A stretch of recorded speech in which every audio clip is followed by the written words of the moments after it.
got it, but let's buy some land and build a family. That's a grown-up flex. And see a black man winning and get so upset. This is generational, inspirational, integrative though. On the rise vertically, working like I ain't made it though. This is for my people. Locker room speeches. Listen while I'm teaching. Nails trying like a kiss. Stole it like I'm Jesus and brought it back like a re-up. Had to demonstrate the blessing for people who couldn't see it. Now we building assets before we splurge our cash. We was talking about the dream, dog. We heard y'all laugh. Now they talking about the team and I heard y'all last. I could never take the credit. I prefer all cash. Look, laughing at the crib cause I done turned into a bank. Probably turned into a mogul before I turned into a saint. Was just a man on his grind and I turned it into great. Turn my struggle into hustle and you know I'm getting paid. Let's go.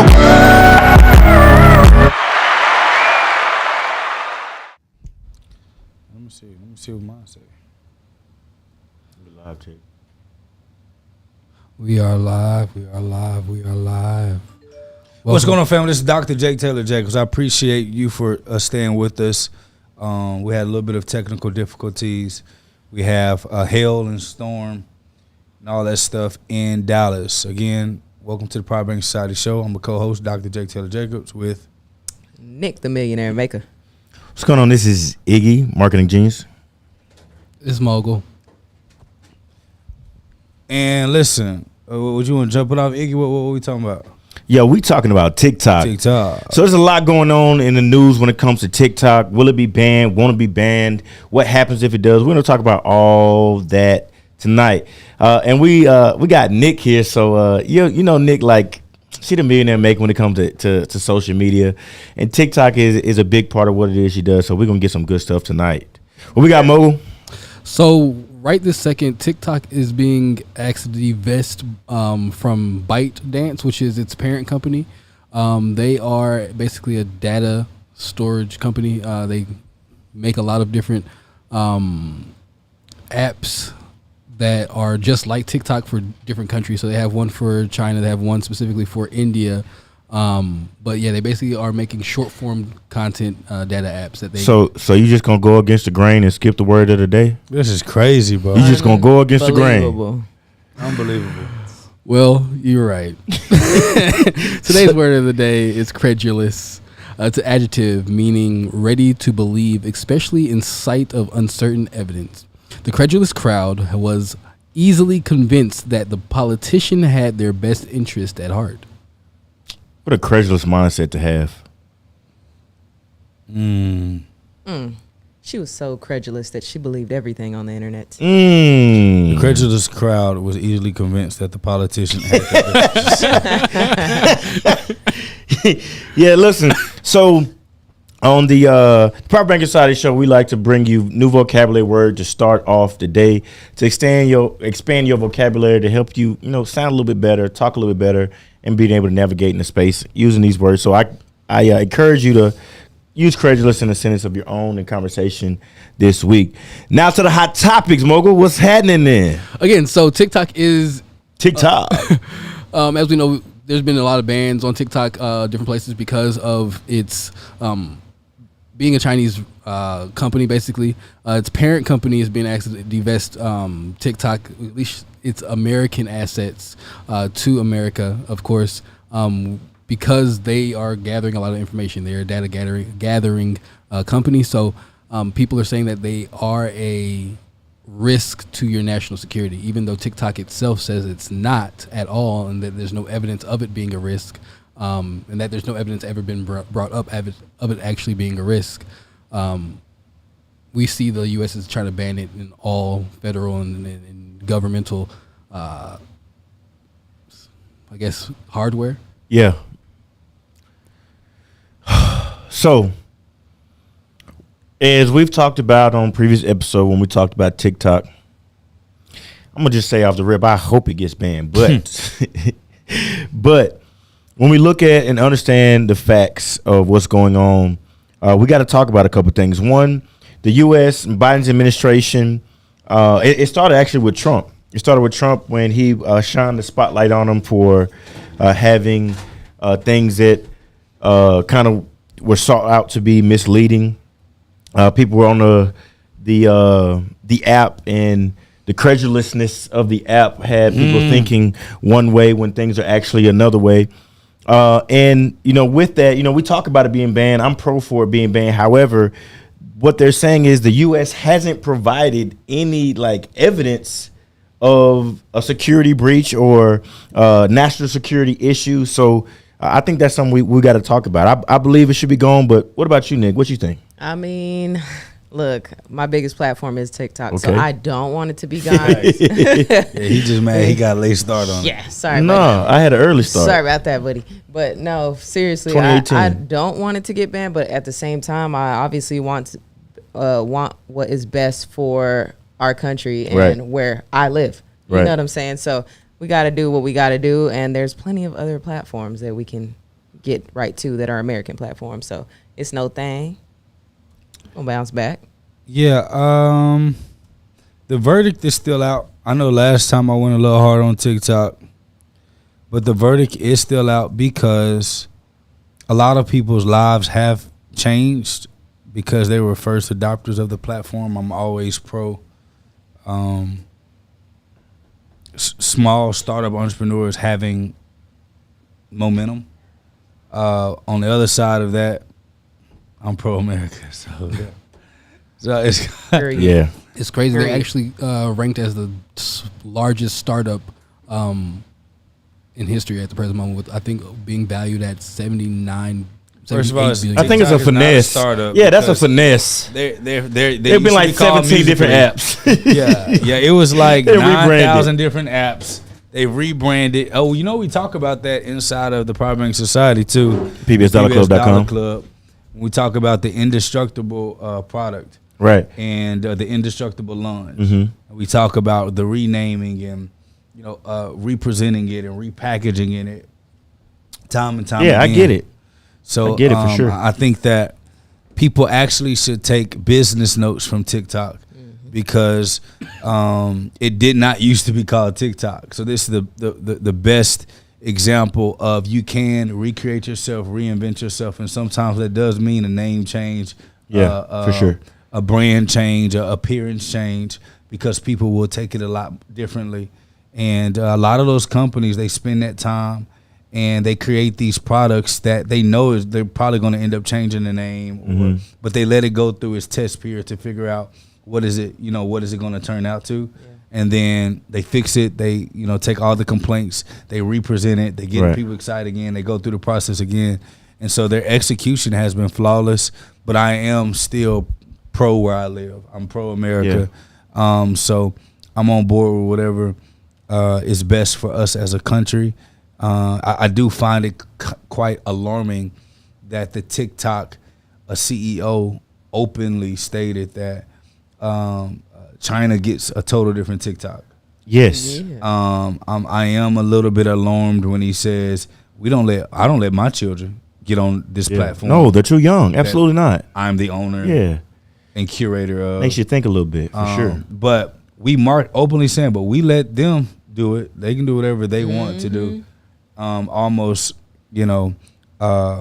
disingenuous with being a platform that protects the minds of our children and just Right. getting on TikTok. And me kind of being a little bit newer to the platform. So I don't have algorithms telling me what I like or don't Right. like. So I'm kind of seeing everything. It's just quite strange that they allow us to see certain things. Yeah. Even with that, I have my opinion on it. Of course, like I said, I want to be banned, but my opinion really don't matter.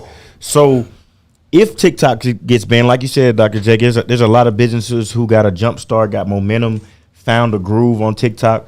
And Nick, you even said like TikTok's your largest platforms. So the question is, if it gets banned, what happens next for creators, or what happens next for those influencers who are on TikTok? Like you said, there are other platforms, but coming from somebody that is your biggest platform, talk to the people and kind of talk what it is you would do and how you would approach the situation if you woke up tomorrow, TikTok banned, and kind of how you would go about things. I I would first off, I'm already kind of preparing for Got you. TikTok. Smart. Y'all hear that? To be gone because you just never know, and just like these jobs ain't loyal, neither are these platforms.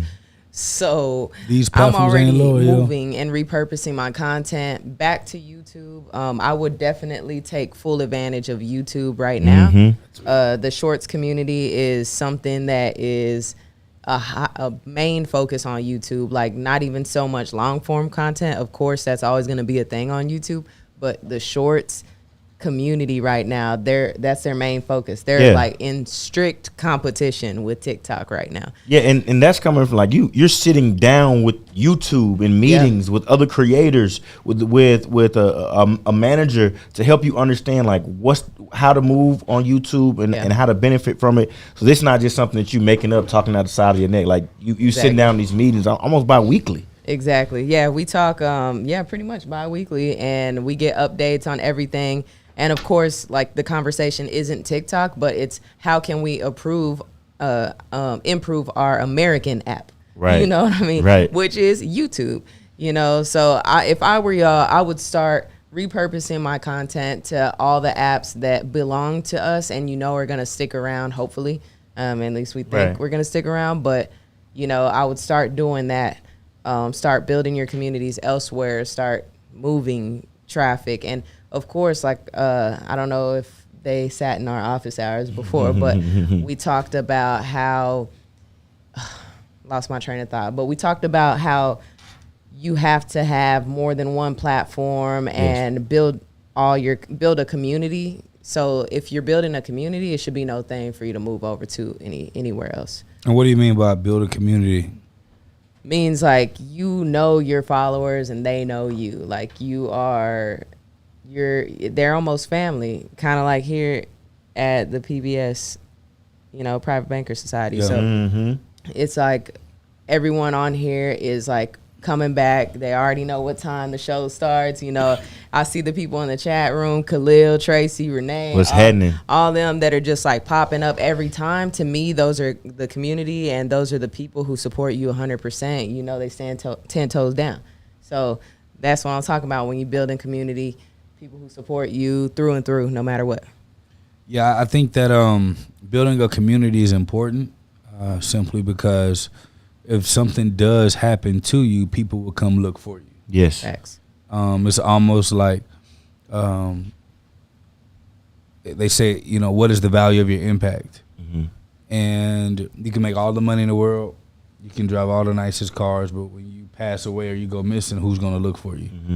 And building that community is not just based on one software, one platform, one thing. They're going to try to come find you wherever you are. So you popped off, they're going to be like, what happened? Yeah. What's going on? And then try to go find you other platforms. So I think it's important. But also, we can move on. But also, I'm actually extremely impressed with what TikTok did with Musical.ly. They saw, Binance, the company that owns Musical.ly that changed it to TikTok. Binance owned different technologies as well as a database that they wanted to cross-populate with the Musical.ly app, and they wanted to rename it, retarget it, and put their technology in it. And it's just cool to see. Musical.ly was very big in America. ByteDance was very big in China. So it was kind of like an acquisition? It was an acquisition to be able to get the new market. So they did the acquisition to be able to get the new market. Everyone that was on ByteDance, they just automatically had clout or following or whatever on the new platform TikTok. So they didn't have to start over. They just had to embrace the new name and a new change and stuff like that. But ByteDance was the Chinese version of Musical.ly. Musical.ly was predominantly in America. So when we talk to people all the time about acquiring, growing your business, it's not always about just selling a new product or selling to a new market. It's sometimes about acquiring a company that's in the market that you want to get in, so you automatically inherit that market and grow the value of your company. We can move on after this, but I also want to highlight when we talk about social media, Dr. Jake and myself, we talk about this all the time. Social media is just distribution channels. So if you're a business and you're looking at distribution channels, you know that you need to have multiple distribution channels. If you're depending on one channel for distribution, then all your eggs are in that one basket. Everything that you're doing is dependent on that distribution channel. If that distribution channel goes down, gets cut off, change or whatever, then your business suffers. So when it comes to distribution, you should be looking at diversifying what it is you're doing on your distribution channels, whether that be social media, whether that be your email marketing, your text marketing, whether that be, partnerships, JV deals. But understand that you got to diversify your distribution so that you're not caught up in having TikTok be not just your biggest platform. That's one thing, but it being your only platform or where you're focusing and you just cut off all other platforms, you focusing all your content there. I would highly suggest you do exactly what Nick is saying, and what she's doing is already prepared for the what if. What if tomorrow you wake up and TikTok is shut down, right? What if tonight they have a special session and they shut it down? Congress shuts it down. Tomorrow you wake up. What have you done to prepare yourself, to prepare your business to be able to take on that drastic change? Because while a lot of you have gotten a great start and hit momentum on TikTok, you want to continue that growing. So I definitely recommend starting right now, diversifying your distribution channels so that if something does happen, that you'll be prepared. Again, I have an opinion on it, but while it's up, you best believe we're gonna be using it for sure. Let me say this. I know that you said to move on, but I do want to make this point. Mm-hmm. A lot of people have the thought of multiple streams of income incorrect. Mm-hmm. A lot of people think that multiple streams of income means like I got multiple jobs, multiple, businesses, multiple endeavors, multiple this, multiple companies, multiple assets. That's not technically what diversifying your streams of income. Streams of income is still the same body of water.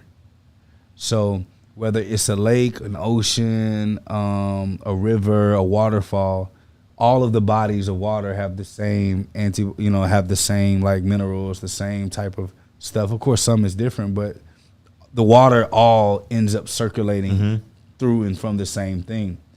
So you don't go to the Atlantic Ocean and see red water, and then go to the Pacific Ocean. Right. And that's what I mean.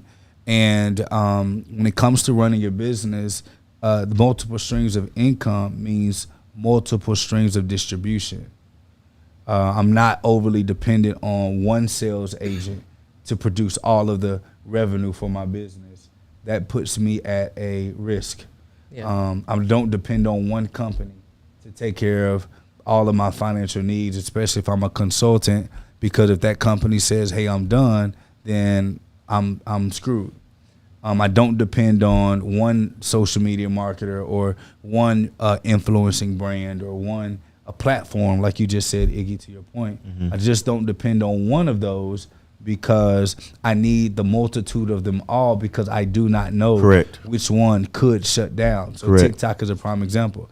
If 100% of my business is coming from TikTok and it does get banned in America, then that means 100% of your revenue will stop and halt immediately. That's tough. That's a tough thing. Now, you're going to have some distribution channels that produce more for you. Correct. Some platforms that produce more for you. Some platforms that give you more love, more views, more shareability. You're going to have some sales agents that produce more. However, if that person decides to leave, you're not going to keep your panties in a bunch because you're not over leveraged on one thing. And that's what the multiple streams of income is. It's not being super dependent on one distribution channel, because you can depend on many different ones in order for you to make sure that you can at least hit your revenue goals. Dig that. Say Mogul. Yes, sir. What else we got, brother? So our next file is the business That's a good point, still, analysis Doc. of the day with Dr. Jake. You say what, Mogul? The business analysis of the day. We're already on that. Yes, sir. We moving and grooving. We are moving and grooving. Okay. Hey, look, Doc. This part right here. This what the people look forward to. Like, cause we be talking back and forth. We got the hot topics going on, but when you get in your bag, breaking down businesses, analyzing them so that people can understand how they operate, that's really the meat and heart of the show. So if they don't pay attention to nothing else, they better pay attention right now. We're moving and grooving. Hold on, sorry, y'all. The bread and butter. That was scary. All right, so what were y'all saying? I'm sorry. No, I was saying, a lot of people who have been tuning in to the show, especially this season, look forward to the business analysis because, we talk about the hot topics. Yep. We have our back and forth. We agree, we disagree. But the business analysis, that's fundamentals. That's by the numbers. That's the breakdown. And it gives people an insight on what they should be looking for when it comes to business of their own and or if they want to acquire other business. So I know this is a lot of people's favorite part, and I know this is yours too. Yeah, so today we're going to be talking about just the mindset of the founder or the CEO that's kind of starting a thing. Right. And when you're starting it yourself, you are technically the CEO. Mm-hmm. And I want to talk about the timing and the difference of being in certain positions in certain places. And to be quite frank, a lot of people stay in a position of CEO a little bit too long. Because you never were meant to be the CEO. You kind of start your own company, but you don't have the natural qualities of actually running the business. And a lot of people get burnt out on the thing that they love because they're so stuck in trying to be in that position or that spot that you miss out on all the the good stuff of doing the do. Right. And being a founder, being an entrepreneur, being an investor doesn't mean that you have to be the one that's the executive manager or the principal that's running the organization. So I want to talk a little bit about that because you got to know when it's time to go. You got to know when it's time to grow, and you got to know when it's time for you to move out the way so that your business can sustain itself and can survive long term. And so that's what I want to talk about today: knowing when to replace yourself.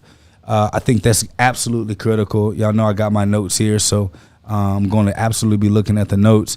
But technically, unless it's in one of those you do have situations to where somebody is the CEO for 10, 20, 30 years. Correct. In the same position. Correct. A lot of it has to do with ingenuity. A lot of it has to do with how the business model is made. A lot of it has to do with specialty and also the development of that CEO at the pace that their company is growing. But in most cases, most people have no idea that the actual CEO, the average CEO, is only supposed to be in a position 4 to 8 years. Almost like the stint of time of a president of the United States. Got you terms. Don't think that the United States is a corporation. You are absolutely out of your mind. It's a business. Wow. So you have the Republic, United States, like the Republic, like the actual country, which is typically, I ain't got time to get into that today. Yeah. But what I'm going to talk about, like the president of the United States is the CEO of America. They're a representation of it. Their job is to be the face. Their job is to be the voice. Their job is to be able to galvanize people to move together for a specific thing. And that's the main piece of the CEO. Yeah. CEO is the coach, the GM, to make sure everything's in place. And so when it comes to knowing that space that you're in, as the company grows and evolves, there may come a point in a time that the founding CEO, you're the founding CEO, where you're going to have to consider transitioning to a much more established CEO that can help drive continued growth and success. And I'm going to talk to you about a couple of signs to look for when you know it's time for you to transition out. And I'm going to talk to you about the 4 types of CEOs to know kind of where you are. Me, I'm a startup growth. Y'all better pay attention. I'm a startup growth, a little bit of an optimization CEO. But when it comes to stability or stabilizing or always looking in the weeds of the numbers, that's not me. Right. And we're going to talk about those things so that you know where you are and you can be honest with yourself. Because a lot of you play yourself and you put yourself out of position.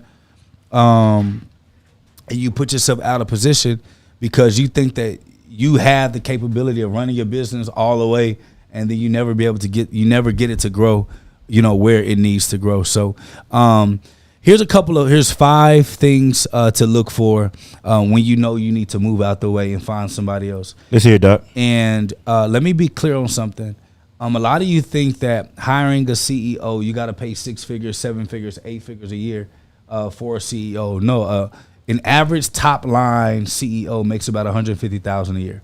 They don't make millions. You're talking about companies that do billions of dollars a year. They pay millions, and the companies that make millions, they pay 6 figures, and the companies that make like 7 figures, they pay between $60,000 to $100,000 a year. For a CEO to come into place and to kind of, be able to help grow the company. So here's a couple of things to know about yourself when you need to replace yourself at being at that CEO spot. One, limited experience. That's number one. Okay. If the founding CEO lacks experience managing a larger, more complex organization, it may be beneficial to bring an experienced CEO who can help guide the company through the next phase of growth. That mean I got to give up my dream if I bring in another CEO? No, actually, you actually can live your dream. Oh, okay. Because what people fail to realize is that when you're CEO, you're acting in that position. Mm-hmm. So you're responsible for that position. When you bring a CEO on board, you don't have to give equity. Oh, okay. It's a higher position. Gotcha. So you can own a business, never be CEO, and own 100% of that company, and the CEO is just running it. So I don't have to be CEO to own the business? No, that happens every day. Doggone I love this Instagram. because I always learn stuff. You talking about you? Yeah. Yeah. I always learn stuff Mogul. here, so it's like I'm going to school for free. For free. Are we paying you Yeah. to learn? Yes. No, but then you making I us love great this. too. I You love making it. us better than great. It's the best. All right, so It's a good team. So when you know you have a limit in expertise or experience, and like you're extremely skill focused, like you got a specialty, you're better for the company in that specialty than you are in trying to run the business. So for an example, say you had a business that you owned 100% of it, but you were making enough capital where somebody who was good at managing, operating, you can make them the CEO. Say your budget's only your budget's only $40,000 to $100,000 a year. Guess what? You can make somebody a CEO at $40,000 to $100,000 a year, and then you can create plans where they can earn equity as they prove their ability to actually execute and run the thing that you need to run. So for an example, if Nick never came to partner with us and she was running her own thing still, she could literally just be the strategist, the head strategist. She could be the chief strategy officer, the CSO. And she could hire somebody that's actually good at running the business so they can be doing the deals and she can just do her thing while she still owns 100% of the company.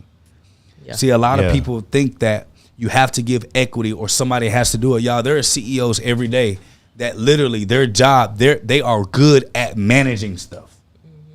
They're just, a CEO is nothing but a high executive manager. They're just really good at optimizing. So number 2, for you to know that you need to move out the way is plateauing growth. If the company has reached a point where growth has stalled or is slowing down, it may be time to bring a new CEO with fresh ideas and different perspective to help reignite that growth. Because a lot of times it has a lot to do with freshness. You've been in the weeds all day, every day. Mm-hmm. Sometimes you need a break to kind of get out of that. That's why America doesn't allow for a president to be a president more than 2 terms. Because America begins to get stagnant just in that thought process. In order for America to stay innovative, they have to always have new, fresh ideas, people that's coming in that's new, that can be able to shift and always keep us on our P's and Q's so that we can keep growing. Number 3, for you to be able to move out the way when you know it's your time, is investor pressures. If you got investors in the company, you have outside investors, they may be pushing for a leadership change if they feel that the current CEO is not effectively managing the company or delivering results. I think it's absolutely key that you understand that when it comes to CEO and you begin to start taking investor dollars, you have to have a really good balance of dealing with investors as well as dealing with your staff, your team, your leadership, your executives, and making sure that everybody gets what they want. Number 4, succession planning. When it's time for you to move. If the founding CEO is nearing retirement or is interested in pursuing new or other opportunities, it may be time to begin planning for leadership transition to ensure a smooth, successful handover. There's a lot of people, especially in the founder, leader, CEO realm, in that diverse group, that say, okay, I'm ready to start something new, and you just leave your company. And we all do that because we don't know what's going on. So we start taking less clients. We start seeing less customers. We start kind of diluting our time. And we spent a decade, 20 years, 15 years in this one thing. And then we walk away to go start from scratch in something else that nobody knows us for, versus putting a CEO in that place. So for an example, you're bringing home $100,000 a year from this business. 6 figures, Most of us actually shut the business down, take zero from that company, and then go start from scratch something else. Versus telling somebody, hey, I want to hire a CEO to run my company. I'm gonna pay you $65,000 a year. That means you keep $35,000 as an owner. Yeah.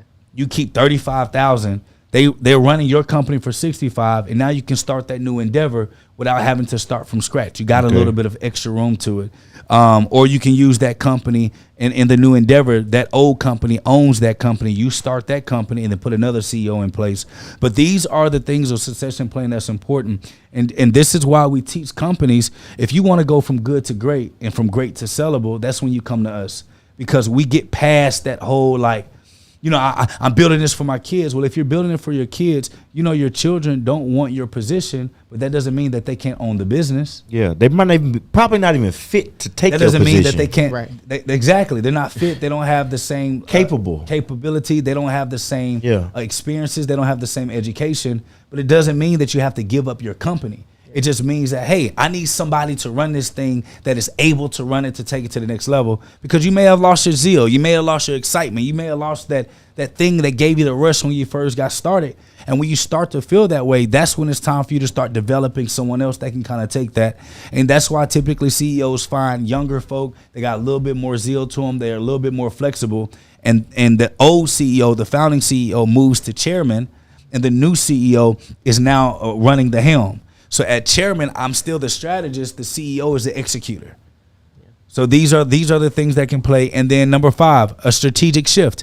If the company is undergoing a significant strategic shift, such as entering a new market or pursuing a new product line, or going through a difficult time that you've never experienced before, sometimes you have to go get you a crisis CEO. A CEO that's really good at maneuvering crisis, so you can get out the helm, you can get your breath and your breathing together, get your mind right, and somebody else is running it and getting you through the rough times so that you can come back and take over as CEO again. These are things that people fail to realize when it comes to that. The overall goal is ownership, not holding a position of CEO. And so that's why I'm always telling you all, I'm always telling the team, like, my goal is not to be in this position for forever. My goal is to set the tone, exacerbate, something like that. Yeah, exacerbate all of the opportunities or know-how that I have, and then get the hell out the way and let somebody with a fresh idea, with fresh vision, with something clean or newer that can keep the company alive. Because if you think about the sustainability of the company, it's not about the same regime running it. It's about, are you open to new ideas and moving? And those CEOs that stay in that position for 30 years, those are the CEOs that are very good at being malleable. They're flexible. They're able to see opportunities, and they're open to ideas. They're open to promoting people faster. They're open to hearing the best idea win, and they keep good leaders in position that want to be with them long term. So those are the 5 things that you got to understand when you know that you're out your element, that you've reached your end. You need to replace yourself. And there are 4 types of CEOs that I want y'all to pay attention to figure out where you are and who you are, because it may let you know when and when not you need to let go or take the realm of your company or helm of your company. The first type of CEO is the startup CEO. Okay. This is the most entrepreneurial CEO. This is the person who likes to start something new. They like growing a company in the early stages. And here's a couple of things that kind of describe it. They're a visionary. They're agile, entrepreneurial focused. They're growth oriented. They're customer focused. They're resourceful. These are people that just like something new. And, Okay. and Iggy, you know, that's Yeah. me. I like starting stuff from scratch. I I'm like right there new with you, dog. ideas. I like new opportunities, new products, new For sure. spaces, new For sure. industries. Those are the best type of CEOs to start a company. But a lot of people who are good at startup are terrible at stabilizing. I'm not good at sitting on something and managing it for a long period of time. Right. I'm not good at that. Right. I'm not good at doing the mundane things every day to stabilize it, which could put the company at risk if I were not aware of that. So when we get to the stabilizing space, I know I need to be moving something forward. But if I feel like we're in this growth period, I know how long my growth period is. So the next CEO is going to be somebody who's entrepreneurial minded, who's growth minded, because we're going to need another 5 to 8 year run of growth minded before we get into the optimization and the stabilizing. The second type of CEO is a growth minded CEO. This is somebody who's focused on expanding the company, somebody who's trying to get new market share, diversity, new spaces. And if that's not you, and you know you're good at starting it, but you're not good at getting out your element. For an example, if you're a CEO, you're starting a business and you can't see past your skin color to do business. Right. Say it again. Yeah, one more time, because they missed that one, Doc. If you're a CEO and you can't get past your skin color to do business, but you know you have a product that is going to do great and could do great in diverse areas, that means that after you get that startup, when you want to grow to a new market, you hire a different demographic, a different CEO of another diversity or that's diverse or another demographic to take the helm, to take the company to another market. This is when you see Googles and the Microsofts, they hire people like black. Then they may hire an Asian one. Then they may hire a Filipino CEO. Then they may hire a Chinese CEO. Then they may hire a Mexican CEO because they want that market, and you have to represent that market with the type of person that you kind of want to be diverse with. So that growth-minded CEO that's focused on that growth space, you want to find people who can take the helm of your company that don't look like you, that don't come like you, that don't present themselves like you, that once they take the helm of the company, they're easily going to be marketable into a new space so that you can be able to grow diverse in your company. Because once you got that base group, and you get another CEO, that base group is not going to go anywhere as long as they know maybe the ownership is still the same, the investor group is still having control of those things. And this type of CEO is expansion-oriented, strategic. They're also visionaries, but they're sales-driven. See, the startup is customer-driven. It's your product, it's your service. You're very soft and you're agile about how people feel about the thing that you created. And then the growth-minded CEO is like, look, let's get this product out. It's my baby. Let's push this thing, man. It's my boo. Like I'm innovative. I want to push this thing to the market. Let's get sales going. And you need that type of CEO in the helm if you want to be able to make it. And I'm a lot of startup and growth. I love growing, expanding, doing that. And then the third type of CEO is the optimizing CEO. Somebody's big in optimization. Somebody who's efficiency focused. They care about the profit. They know the formulas. They're good at cutting costs. They're revenue boosting. They're really good at the weeds of things, the efficiency and the profitability of things, which will end up stabilizing the company moving forward. Because you just can't grow, sell. You need somebody who can actually be a lot more efficient at that. And I've seen CEOs stay in the same position, but they hire a COO that they literally let run the show. Like, hey, get us clean. I'm not going to say nothing to you publicly. You do your thing. Like, you make us right. You be hard on our team and our leaders, but we got to get there. Those are the CEOs that kind of make it. But if you know that's not you, you probably need somebody that's really good at optimizing, getting the best squeeze from that orange. So this is just to make a comparison. We talk about understanding how it is that you learn, understanding what type of person that you are. That's the same thing that has to go in to understanding what type of CEO you are so that you can maneuver best. If that ain't for you, don't even try. If you're the person that has to get your company to a certain point, do that. But when it comes time to give it to somebody else who can moving in a better way or strengthen that, it's time to get out the way. But knowing who you are, that's one thing I'm getting from it so far, is knowing what type of person you are, what type of CEO you are, is a huge thing. Go ahead, Doc. It takes. And I'm gonna bring a scripture reference in a Yes, sir. second. Yes, sir. But the last one is stabilizing. A stabilizing CEO is focused on ensuring the long-term sustainability of the company. There's somebody who's risk adverse. They're not the person that's going to grow the company leaps and bounds. They're not the person that's going to take the company and go through the moon. They're the person that's going to make sure that company can sustain itself long term. So if that is you and you're in the startup phase, you are in the wrong position, honey and brother. If you are the stabilizing one, you don't like taking risk, you're really customer retention focused, you're really like anal. Yeah. That's what that means. Really anal. Booty tight. Whoa, yo, wait, guys. We're being G-rated. Oh. Yikes. We're not on LinkedIn. You're really anal about the minutia of things. You're probably not the best one.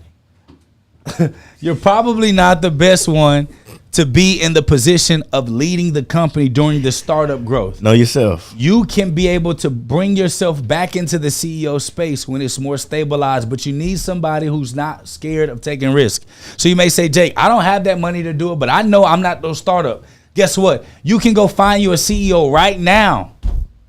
Right now, offer unvested equity, 10, 5, 8%, 10%, 20% of the company that's unvested, which means it's not vested, which simply means it doesn't come into actuality until a certain amount of time or milestones have been hit.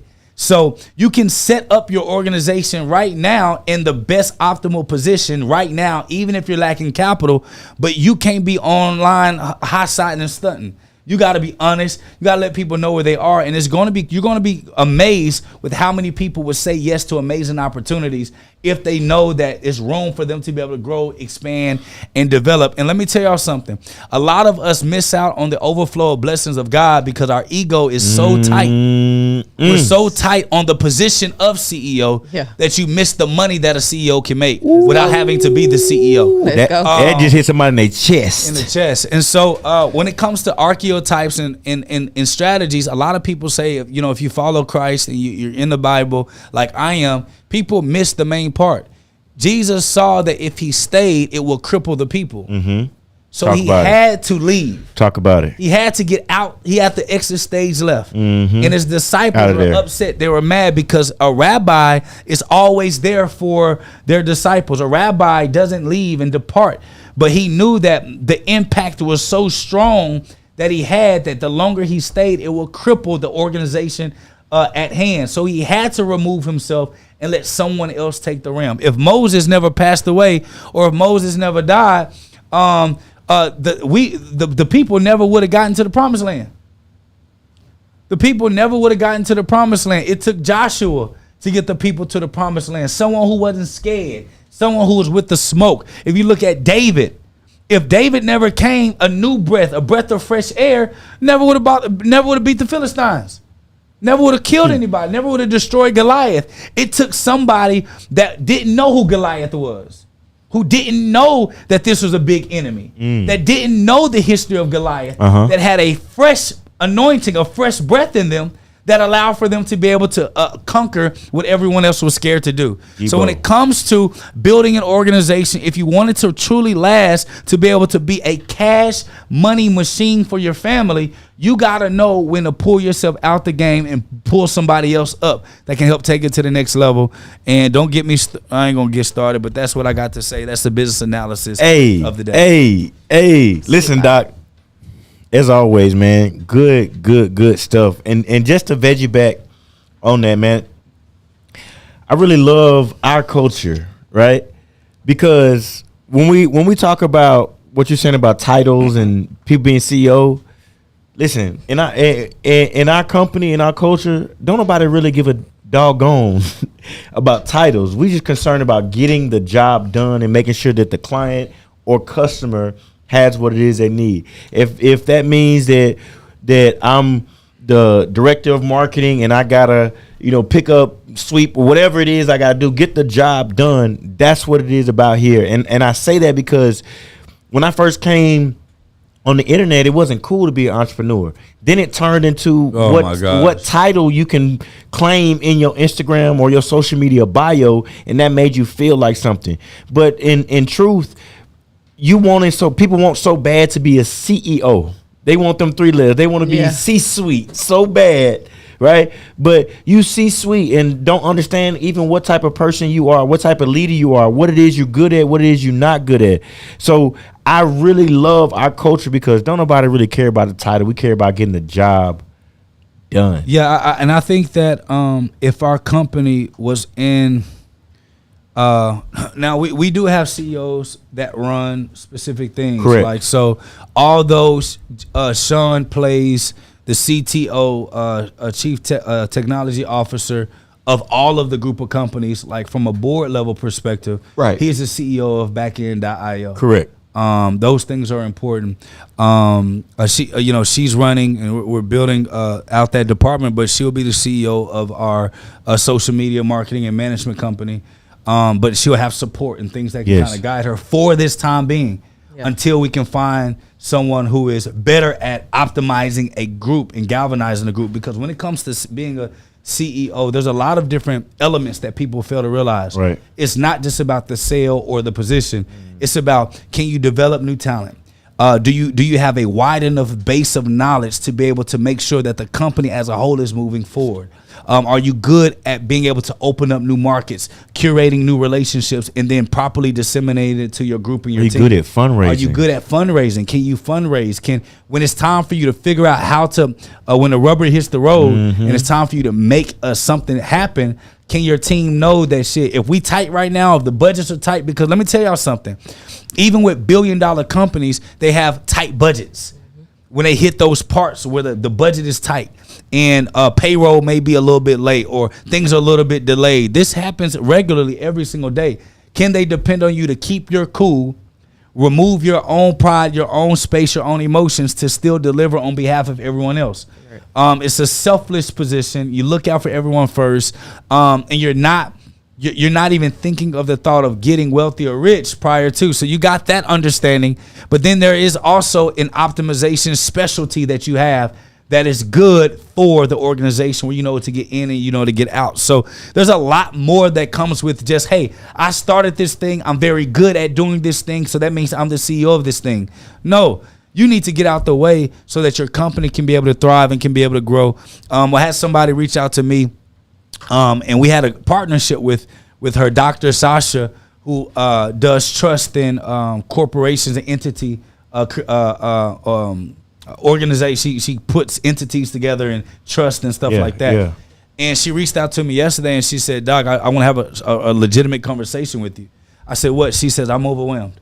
She says, I just want to educate and I just want to facilitate putting these entities together properly. She growing. I don't want to be the CEO. I don't want to have the business conversations. I don't want to have the hard conversation about run me my money. I don't want to have those conversations. I need somebody to come in and be able to position that. And I know you all as a company, y'all specialize in taking good to great. Do, baby. And I had a long, arduous conversation with her. It was long. It was in depth. It was arduous. Yes, it was almost like it was a difficult thing for us to kind of get to. But she said, Jake, what I realized was even with a small partnership with you all, y'all sent so much work. And I still had other things I had to fulfill that I was overwhelmed, and I realized that I am out of my league. See, when people can realize they're out of their league, awareness, they go from good to great. Self-awareness. You go from that place to where you're like, you know what? I need to find a group of people, a partnership that I can do my thing, because if I'm by myself bringing in $60,000 to $100,000 a year, if I got a team and I'm still bringing $60,000 to $100,000 a year, but I have less things on my plate, less things to struggle about, less things to focus on. I still own a piece of the company, but if I'm looking at it from a wide scope perspective, now I can actually think in my specialty and my gifting and make us more and produce more and have more results than thinking about the other things that are in the minutia. What's that scripture, dog? Oh, what scripture? That you were gonna tie in with us. You said you're gonna leave us with a scripture. Oh no, it wasn't a scripture. I just wanted to give an example of Gotcha. Jesus, and him knowing that he needed to depart, that he needed to move. Of God knowing that King Saul needed a replacement, because King Saul began to start feeling himself, so he knew he had to replace him. So he had David in the works to kind of be that, to be the next plan of succession. For that. And so those are the things that we got to kind of work on. Just because you started don't mean you have to finish it. Just because you finish it doesn't mean that you failed. So basically, know thyself. Talk about it. Period. You got to know who you are. If you don't know who you are, you can't help yourself. And as a CEO, you're not just helping yourself, you're helping other people, other businesses. You got other people depending on you. So you have to know who you are in order to be the best at who you are. That was great, doctor. Listen, the business analysis, I know there's a lot of people to get game from it. It's literally one of the favorite parts of the show because people can buckle down, get serious, and understand, okay, this is what it is that I need to do, or this is the mindset that I need to have in order to move forward. And I know what you just described and how you just broke that down. There's a lot of people who was like, I'm a CEO that's really rethinking that right now and understanding, you know what, I may not be the CEO. I'm the CEO right now because it's just me, but I need to be trying to figure out like how I can get somebody else here to do this better. Yeah. And Dr. Sasha is a great example. She's, if not probably one of the best trust curators of our generation. No, we rock with her. Like, she's tough. But even people like that, when you get overwhelmed and it becomes too much work for you, you naturally begin to start dialing back down the amount of people that you can help and the amount of money that you can make, because you're going back down to your safe space, your zone, your ability zone. And when no matter how much money you make, your money will always come back down to your ability zone. Yeah. So if you only have the ability to help $200,000 worth of clients and customers, it don't matter if you make 10 million. The next year, 2 years later, it's going to go right back down to your ability zone. And that's kind of what happened to her. She got overwhelmed. She got overworked. And it began to shut her body down. She was going through a lot of stuff. And she says, Jake, I know I can change. I know my impact. I want to go big, and I don't want to shell up anymore. I know what I can and I can't do, and I'm not going to do that anymore, but I'm not quitting, and I want us to go into excel. And so that's a perfect example of knowing yourself and saying, you know what? I want to win. Yeah. And if you want to be the best at doing that thing that you do, you gotta get other people that's the best at what they do and say, yo, now let's go run it up. I got a squad. And even we see with you, Nick, the confidence that you have. Like, shoot, somebody reached out to you, say, hey, you send it to me. Hey, what we got? Said, boom. Oh, listen, I'm gonna have Iggy hit you up. And and he did. Let's go. And typically what would have happened, you would have to call, you would have to see, you have to go see what's going on. Consultation, do that. But now you got people that's good at vetting in specialty. Now you got a team. Now you can be able to go do your thing. But no, we can do it all. And it makes you feel comfortable and confident that even if you had a day where you got tired or a week, you still got a squad that say, okay, just give us the directive. We're going to go execute it. And that is the piece that people miss when you're building a big team. Absolutely. Ooh, and I'm so grateful because we rocking now. We rocking. It's on. It's on. Hey, yo, Nick, you really did step on this thing like, nah, we're not doing that. This is what we doing. Don't do that no more. Why did y'all ever think to do that? Confidence on, even on our side, 20. Yeah, we like, are we gonna do that? She like, nope. Take it down. They get to record, and I'm like, what are y'all doing? What are y'all doing? Look. Where you putting that? And we submit, and my bad. My bad, Nick. You right. Yeah. You right. Gotta make sure, you know what I'm saying? Because we want to get the job done. Titles don't mean nothing but expertise, skill set, experience. That's what matters over here. Y'all see, I'm here on the podcast, and I chime in when I can, and I learn when I can. You know, so I'm never, too proud to say, hey, I don't know what y'all talking. Y'all saying words. Guess what I'm doing? If I'm looking down, most likely I'm on she over here researching. She's over here researching. Expanding my vocabulary, learning, and I'm doing what I got to do to make sure that I'm always learning, always growing. Like, hey. I want to take a moment just to shout out the people listening in the chat right now because, this is a live show. We live YouTube, so people can chime in the chat. Shout out to Khalil, Tracy, Renee, Corinne, Creative Conscious. We got Tony. Hey, yo, Tony, what's up? We definitely got to rock out, bro. Let's see, Queen Anna. Yo, we got a lot of people chiming in from everywhere. If you're in the chat, while we vibing, you know we like to know where you chiming in from, what state, what city, what country. Let us know, because it's a live show and we're trying to tap in. What we got, Mogul? So our next segment is going to be straight facts. Today's straight facts is kind of a random fact. Ooh. Y'all know I love random facts. Switching it up. So Google was originally called Backrub. Ooh. And Interesting. Yeah, I don't know how many people was going to go to backrub.com. It's called Back Row or Back Road? Back Rub. Rub, like a massage. Like, yeah, Yes, like a rub. massage. Back Rub? Back rub. Google was called Back It Rub? was originally That sounds like an Wild. exotic site. You know what I'm saying? So You look. this is an Mogul found example. This Hey, is an it's example PG-13. of It is. being of not being stuck to a certain name or product or thing as a business owner or a business, but testing it out, seeing if it doesn't work, changing it. Kind of reminds me of the I'm the Lender example for Dr. Jake's books. Yes. That's a great example, Mogul. Actually, it's back here. I'll let you talk about it, Doc. What, the book? Yeah, because we're talking about names, saying he's not getting stuck to a name. Oh, yeah. So this is a kind of the example here. I Am the Lender. It actually started off as MIB 226. Because I felt like... Men in Black. Yeah. Nice. Yeah, that's where I kind of spurred it from.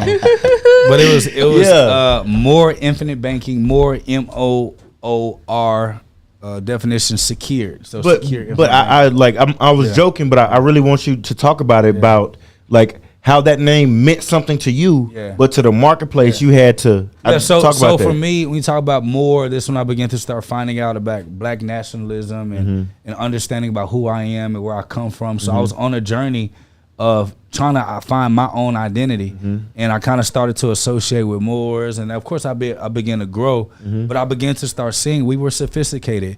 Our history didn't start just with us being slaves. Like I was starting to get my own knowledge and know-how of those things, and so I was like, more infinite banking, but more by definition means secured.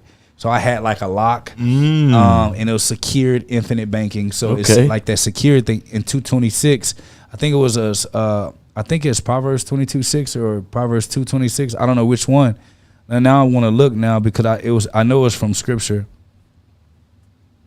No, that's big. That's big because it's a lot of people who create a product or create a service, and they give it a name, and they be so attached to the name, not realizing the name can change, but the product or service has to be the same. So go ahead. It was Proverbs 22:6. Train up a child in the way that he should go, even when he is old, they will not depart from it. And so I was more infinite banking 226. It was, if we can teach people true wealth through this banking concept, they can teach their children and their lives can become free. But nobody was really rocking with the MIB 226 because it was at a point to where it was, it was MIB 227, not 226, 227. It was the rich rules over the poor and the borrowers always slave to the lender. Slave to the lender. So I was like, okay, if I could teach this concept in a secretive way, it'll make people be like, ooh, what is that? And it didn't happen.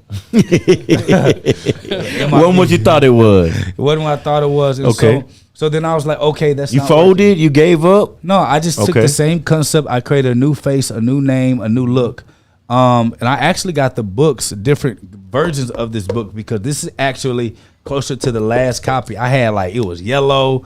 It was all bro, it was ridiculous. Maybe on the next show I'll show Creating you. an indestructible product, brother. Yeah, so then I said, I am the lender. Okay. I am the lender based off Proverbs 22:7. The rich rules over the poor, borrowers always slave to the Diving lender. deeper. Now Okay. I am the lender. But now what I began to realize was the only people that was identifying with I am the lender were people who are already biblically based. Ooh. So now my And if you're trying to bring people to the kingdom, they can't already. exactly. They got, And I use concepts of business and money to bring people to biblical terms, because my goal was to bring biblical terms alive to show people that the information that you got from your pastor that ran you away from this word ain't true. It ain't accurate. It ain't real. Yeah. They added their own sauce to it. Because there is actually principles of how we live and how we operate that allow for us to get the life of our dreams as long as we actually build through that scripture based on what it's actually saying, not someone's skewed interpretation of it. Because interpretation without context of why it was written, when it was written, who it was written to, why it was written for, when you lose that context, you get stuck in the content of what the pastor is saying. Ooh, talk about it. That's been your thing for the day, huh? Yeah. And you end up, your future becomes a catastrophe because you built your life on content without context. Sit on it. And so you think God don't love you, that you don't deserve these things. So I said, okay, what's the biggest thing that separates people from God? It's money problems. So if I can help cure people from the money problem, that frees them up having more time. And if I can show them through scripture, a living word, without having to say all the time, go to John 22:9-9. Right. But I can give them, and they'll be like, where'd you learn that? And I point them to scripture. They're going to be like, wait, that was in the Bible? Right. Then it makes people say, well, let me go in there and figure out my solution. And so, yeah, they weren't rocking. Like, only people that was rocking with it was people from church. And you already saved based on what you say. I don't want you. Right. I want people that's like that's lost like me trying to figure it out. And so I said, okay, let me do it again. I said, okay, now let me recreate it. And I made it bigger. I added more stuff to it. That's why I call it Edition 2. Thicker. Yeah. And this one's called Private Banking Blueprint, the playbook to creating your own family bank. This one went crazy. Yeah. Man. And that's when I knew, okay, it's a lot of us say don't judge a book by its cover, but we do every day. So watch this. Same content, same context, but the cover was different, which meant that people approach to it was different. So that let me know, wow. So a lot of us miss out on business. You think that your business ideas suck. You think your service sucks. You think that your ability sucks, but it's just the presentation of it that makes people not want to actually have it. And that's kind of just, I've done this to every product. And our team, I don't care what our team feels. I don't care what our team, how much money we made. If there's a formula I'm looking for, and if it's not hitting right, I will change the name. Mm-hmm. I will reintroduce the product. I will find another distribution channel. I will curate something else to get it to represent something in a different way to see if we can get that virality to it to make it indestructible. What I want y'all to understand is what he's saying is presentation is 80% of what it is you're doing. So if it's presentation, that's marketing, but you can't market trash. You got to have some substance. And I can speak to that. I've changed the name of probably a dozen products, but also just personally, I got about 1,700 nicknames, dog. Depending on what aspect we're talking about the other day, depending on what phase of life where you going with this. You know me from. That's what you call me. So you might call me Iggy. You might call me Nas. You might call me CO. You might call me Deuce. You might call me Jose. Depending on what you call me is where I know you from. But at the same time, I'm not afraid to change my own personal brand in order to move forward. So before I was, Iggy is a nickname that I've had since I was little, right? And when I was little, truth be told, I didn't like it. My name is Ignacio. Yeah. Call me by Ignacio. This is what it is. And even my Instagram name before was Iggy was I am Ignacio. I got tired of communicating to people, yo, this how you spell it. It was a difficult conversation. It was good when it came to, well, what does that mean? Yeah. And developing a conversation, but the initial interaction was crazy. Mm-hmm. So I changed it to Iggy. IIGIE. It was easy for me to communicate. IIGIE. Yeah, that's where it came from, because it was easy to communicate, and then that also led to what does that mean, and then I can go back into the Ignacio and talk about all that. So I don't have a problem rebranding my own self when it comes to the marketplace, how it is people perceive that, consume it, whatever the case may be. Not being attached to the name, but being attached to the solution. Because if Dr. Jake was attached to the first name, is the tens of thousands of people who have been impacted by private banking blueprint, just impacted, not even talking about the thousands upon thousands of people that actually purchased the product. But if he would have been stuck in his own way, if he would have been so egotistical that this name gotta work, this is what it is, or they don't like it, they gonna like it. But instead he was like, the solution matters. You need the content and the context of this content in order to be able to change things moving forward.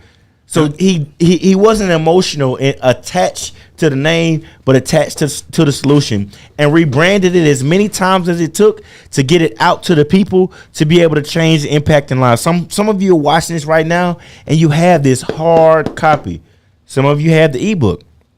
Some of you are trying to figure out how you can get access to this right now. Well, we just started selling the PDF and ebook versions again inside of the PBS Dollar Club. So the hardback, like Dr. Jake said, we saving the trees.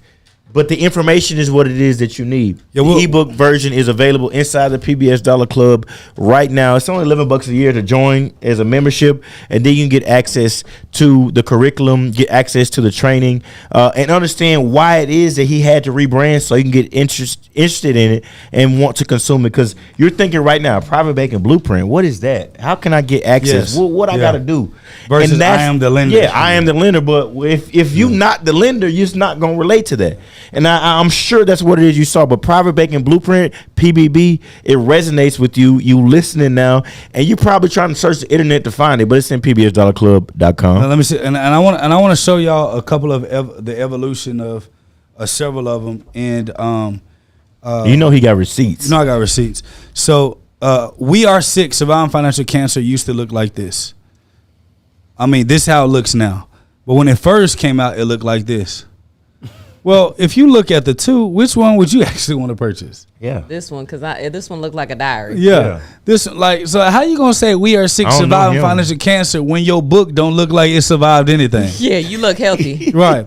But this one this one shows like a piercing, like a stab, like blood. What is we're that? sick. You know what is going on? This is the piercing of a hand. You know, this is actually you got my attention. Now I want to know the conversation. Yeah, this is actual a scriptural reference. Yeah. And the piercing of Christ's hands to show that we need to make sure we stay on the right path. And scripture says to be the lender, not the borrower. And so this is an example of that. And so then I went from here, I am the lender, a playbook to becoming the banker. And I'm like, this don't look like no banking nothing. I wouldn't trust this when it comes to like somebody teaching me to be the bank. If you're going to teach me to be the bank, at least have it. No matter how thick it is, the presentation was trash. So I said, so okay, you the bank, huh? Let me go here. I'm going to create this version of it. I said, no, but it's a bank. If I'm going to give an actual physical copy of something, I want it like hard cover, like something that's like quality to it. Then I created that one, and then we finished with this one. And let me tell y'all something. If this one didn't work, I was going to figure out a way to represent it again and figure out how to get it there, because I believed in the content. I believed in the context that I delivered, but clearly the perception of it doesn't really work. And I talk about the 4 Ps within our BizCo system. I'm going to tell it to you now. You have product, people, perception, and process. Those are the 4 Ps. That's the 4 P system. The product is, what is the product? Is the product good? I knew that the content was good. Okay. The people, who are you targeting? Well, I knew I just didn't want to target just Christians, so I can't just send it, have language that only caters to people who know scripture, know the word. And so I had to say, okay, what does a product actually represent? Who's the marketing to? Perception. How is it perceived when somebody sees it? How is it perceived when somebody holds the book? Does it feel like bank? Does it feel like wealth? And then the 4th one was process. What is the process that people are going to go through to actually get it, use it, and implement it into their life? Those are the 4 things you got to think about when you're launching a product. And y'all, we teach this inside the PBS Dollar Club under the indestructible product product launch and indestructible product creation to teach you how to make sure that your offer is indestructible. Yes, I made money the whole time along the way, but don't let making money in the short term stop your long-term value because you don't want to take the time to continue to make the product better. Iggy, I saw you getting excited over there. What you get excited? Listen, Doc. When we talk about where we are, when we talk about understanding how to move forward, it goes back to your business analysis, Doc. Understanding who you are, being comfortable in who you are. Because if you weren't comfortable in yourself and the content that you had produced, you would have been attached to the name, the cover, everything. And when we talk about perception, the truth is, your perception right now, that's your reality. So how you perceive me, how you perceive Nick, how you perceive Dr. Jake, how you perceive Private Banking Blueprint, that is your reality. And if you understand that as a business owner, you understand that your consumers have their own perception, meaning they have their own reality. And in order to get their attention, going back to the ACE formula, going back to understanding how to get their attention, garnering that, developing a conversation, because once you shifted to the Private Banking Blueprint and you came online, that title in and of itself garnered conversation. It got people's attention and it garnered conversation. Right. Then it went into you being able to exploit that conversation to deliver the solution to the problem you had made everybody aware of. Right. That goes back to understanding who you are, being comfortable in who you are, being able to move forward in who you are. Understanding that if Dr. Jake had that vision, understand what it is that he wanted to do, and had to understand that he wasn't the person to carry it out, I promise you he would have put somebody else in the front seat, in the driver's seat, and say, yo, this is what it is. This is how it is. We're going to do it. I'm going to need you to drive this car until we get there. Because at the end of the day, the solution is what it is we want to make happen. Not attached to the titles, not attached to the title of who you are or the title of your product. Y'all can see it's carrying over the same exact thing Dr. Jake was talking about when it comes to being a CEO and knowing how to remove yourself from it. It's the exact same thing we talk about starting with Google, shifting from Backrub, because I doggone show when I went to that website in search of something regular to understand my business. But Backrub, what is Google? I don't know. But we went. But that's why I went, because I was curious enough. Right. Exactly. I was curious. Backrub, I'm already Musically have versus TikTok. TikTok. When we talk about Backrub, I already have my own perception of that, and based off my perception, I'm going to be like, nah. But Google is abstract. What am I to think? But I have no choice but to go look at it and see exactly what it is, and then I'm able to develop a perception. A lot of times we get caught up in a name, and that name gives a perception when the marketplace is telling us something else. Yes, sir. Me having the marketing and advertising background, I'm big on analyzing the data. So Dr. Jake put it out there. He realized people weren't biting on it.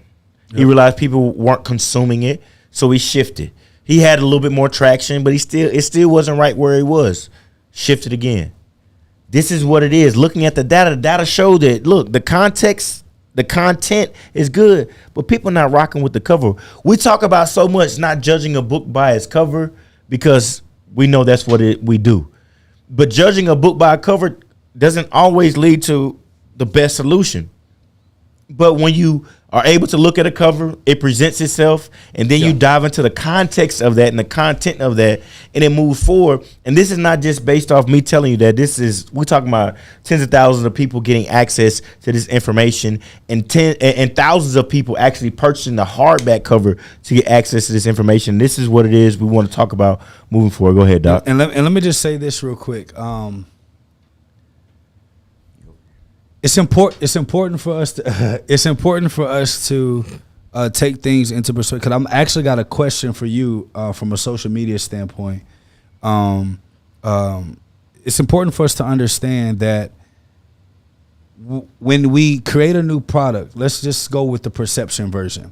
Mm-hmm. It looked good, but if the product is not good, they're not going to come back. Right. So you're going to make money today, but nothing tomorrow. Now, if you got a great product, but the perception of it is bad, you're gonna have to work harder to get them to touch your product And it's going to be harder for it to go viral because they just can't get past how it looks.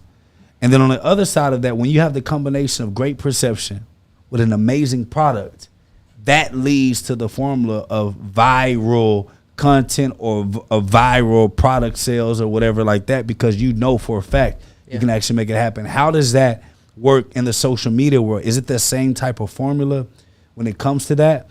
And if it is, what can people do to kind of bring the connect perception and product to get to their market? Yeah, it's exactly the same. It has to look good, not only in person, feel good, be good, whatever's inside. Yeah. I don't know what that is, but Yeah. Y'all want me to freestyle? Okay. No, but it does have to feel good, has to look good, and what's inside has to be good. It all has to be in alignment. You know, like that's what makes it go viral. You know, it's the timing of everything too. So like just because you have a great product, like sometimes Timing, that's not bro. the time. You know, like look at how Jake had to trust the process. You know what I'm saying? Like you have to trust the process and believe in it, because even if you have the best product, if there's no belief there, how is it gonna move? that hit somebody's spirit right there. You know, Dr. like, Jake said he's seen the shanana. man, My son, you have to believe in what you're selling, or else it's gonna sit there. You know what I mean? No matter how great the presentation is, how good your video was, it's like people can feel the belief in it. You know? Yeah. Like you could be selling anything, and if you don't feel it, it's just not like the stars don't align. So there's really no formula into going viral, guys. I'm telling you, like, that's why you see not so great videos going viral. Is the timing was right when they posted it. It resonated with the right people that saw it first. This that is made good. it hit the algorithm. This is good. You know, there is just not an exact formula, or we would all be going viral every single day, and we would have the formula written out for us. What has happened here is that he trusted the process. He went through the evolution of his own book, and when the timing was right, he spoke about it in the right way with the right belief at the right time to the right people, and it went. You know? and I'm gonna say, you was gonna say something? All right, go ahead. So because go ahead, because I'm gonna shift a little bit. Go ahead, Doc. All right, so because y'all, it was hard. I was teaching private banking since 2017. My first live class, I got it documented. Y'all Back know when I was keep like, the Doc, receipts. get online, Doc. Yeah, this was in 2017, and I kept the personal record of it on my Facebook, because I wanted to document on my personal one, and this is what I tell people, like these people online, like that's teaching private banking, they don't understand the evolution. I've made it easy and acceptable for people to actually know about it. But when I was teaching it, nobody was like, bro, private banking, infinite banking. What's that? What? Like, and I literally Nelson was hosting Nash. seminars and figuring it out, but the people were not ready. But when the market was ready, that's when it was easily acceptable. But you got to make sure. I knew the product was right, but I also knew that my presentation wasn't fully right either. So I kept working on the product's presentation as well as the inside of the product, so that when it did go viral, I wouldn't be laughed at, I wouldn't be talked about. It would have some solidness to it, which ultimately, as y'all can see, has done amazing dividends for the company. Okay. Listen, Go ahead. I want Nick to sit on this a little bit, because I think this is a big deal. Nick, you got videos on multiple platforms that went viral. Yeah. I'm talking about millions upon millions upon millions of views. Yes. I have never heard you consult a client or talk to us about virality. It was always about the quality of the content, whether that be she got visually. mad when you was recording. It was foggy. Yeah, She I had like, a case. Yo, I had Case. I got a brand new. This is a 14 plus. I got a brand new iPhone. I had a fancy. case trying to protect, She said. trying to protect everything, and it had a lens that was over it, and I was recording content with it. You was like, nah, yo, it was text Yeah. coming through like text. We was on a whole nother side. You was like, nah, that ain't it. That ain't what's going on. So I want you just to Quick. talk about the importance of not aiming for viral content, but focusing on the quality, whether that's the visual aspect, the content of it, or understanding and having confidence to be who you are and talking, because people can feel that. Because in today's era of entrepreneurship, Yeah. it's a lot of people that just focus on going viral. There's even sounds that are trending about going viral, and I posted on this platform and I ain't went viral, so here's some content. Yeah. It's a lot of stuff. So I want you to talk about that just briefly, because there's a lot of people who are just aiming to go viral, especially when in the TikTok era. It's like, if I post on TikTok, I'm gonna go viral. So just talk about how in order to go viral, you got to have that quality, and speak about that, because I know there's a lot of people confused about that. And I think what we're talking about fits right in that mode. Yeah. So before the quality, what My bad. what impact do you want to have when you go viral? Mm-hmm. You know, like, what is the ultimate reason to go viral for you? If it's just to make money, no. To me, money's a given. You know, so when you go viral, like, what's after the viral nature? Because a lot of people don't even have a plan. They're like, I want to go viral and sell a couple books. Okay, you sell a couple books, then what? Then what? Ooh. Yeah. Then so what? What's the move after that? What happens when you sell out of books? Then what? You gonna write another book? Like, Then what's what? the move? You know, Then what? what's gonna keep the momentum? You know, because now you got one viral video. How you gonna make another one? You know, so that has to be a mentality that's like done with. And you a It's decade trite. plus in this industry, and It's this the talk you trite. talking. Yes. Ooh, trite. And I'm gonna tell y'all that mogul. Yeah. that going like what you did viral there. is cool, but there's people with millions and millions of followers that have $0. Woo. You Talk about it. and they're Sit on it. viral all the time. No, run that back. You Yeah. Because We it's a rhyme. misconception. You got millions of followers. Oh, you rich. Yeah. You got it made. No. But you've been in the game for a long, since you were 18. Yeah. Knowing one of the first in niches on platforms to build. Yeah. Talk about it. Man, look, I know I have a lot of friends who are in this industry, you know, and a lot of them are struggling as creators with millions of followers, you know. So imagine if you only had $1 per follower. People think that that's like, oh, that's gonna solve everything. Heck no, because $1 million ain't nothing. Not anymore. You know, it's trite. Look up the word, because I Yeah. just learned that word, so now I got to use it. You all know, day. that was a vocabulary word on the past episode. exactly. I Yeah. paid Mogul, attention. look, we running it back, baby. You know, I was cutting the clips and I was like, You did. "Ooh, Oh, you trite."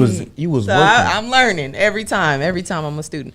But yes, viral, just erase that mentality out of your head and focus on quality over quantity. You did. You have to focus on quality, because why would anyone stick around to watch it? On TV, we're not seeing blurry movies. Never You know? have I ever. And when the movie is not good, Oh, guess that was what? a We good- fell that was asleep. It's We fell hashtag asleep. bootleg. We fell asleep. We're turning it off. Next movie. Yeah. You know, there's a list there's hundreds of movies on Netflix that we're like, nah. Especially like our movies. I'd be like, bro. Yeah. Okay, They- the budget it's can be bad, not the camera. It's a lot of not the angles. Why It's why a- can I see the edit mistakes? Yes. It's a lot of content went viral from Who's Tubi. got shaky hand filming this movie? Hey, yo, Golly. yeah. It's a stabilizer. 50-year-old grandma this is recording what, this. This is what it is you're doing. Man, so yes, it's quality always, and make sure you're getting your quality down, because if you just get 1% better each day, you are doing better than the person that's not doing anything. Yeah. A lot of people are like, oh man, I got to be way better by tomorrow. I need to figure out how to get this money by tomorrow. About a month. By the mind. And that's just not how it works. So slow down, get your quality together. Okay. Slow Take down. your Got time and enjoy this process. I got you. Because what fun is it if you go to sleep and wake up a millionaire, you know, and you had no education on how to keep You're gonna $1 million. lose it. You know, you You had ain't no gonna be a millionaire for education, your so own. you just doing whatever, and you're like, oh, I'm gonna invest here, there, that, and the You're gonna third. lose it. And now you with Experience. people who you can't trust, you know, and all this stuff. Like, enjoy the process so you can actually accept that blessing through and through. Yeah. You know what I mean? Yeah. Like, and enjoy that. Yeah. And make it last for well. Talk that talk. And listen, that's straight facts. So you can understand why back rub wasn't gonna work for Google. If Google was back rub right now, you wouldn't be visiting. But so you can understand based off the experiences we share, the stories, the examples we share, why it's okay to shift from a name in order to get a better result in the marketplace. Amazon was originally called Cadabra. Cadaver. That sounds like it sounds like cadaver. Cadabra. It sound like cadaver. No, like abracadabra. I know cadaver. Oh, like you order and it's abracadabra. Yeah, nah. Amazon better. Amazon got the same kind of thing. Google. What is Amazon? Like it's a thing, but why it's online?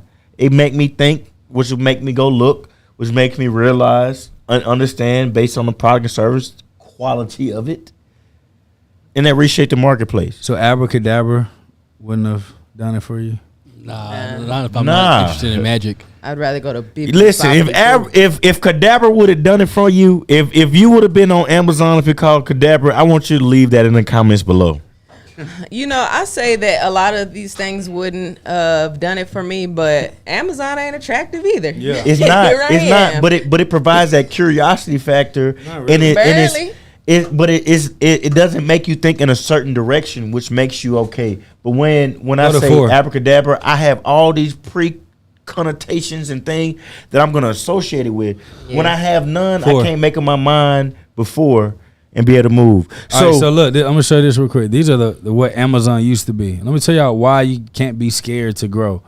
This was Amazon 1995-97. River, okay, look like it now. A thumbprint or Amazon.com something. Oh, was here. The second one kind of look like Starbucks a little It bit. looked like thumbprint. Then Amazon.com, they said let's just go simple. Yeah, we don't That want was that. only Look, at bookstore. Look, y'all see how many times it changed in 98? 1, 2. I bet y'all didn't even know it 4. existed back then.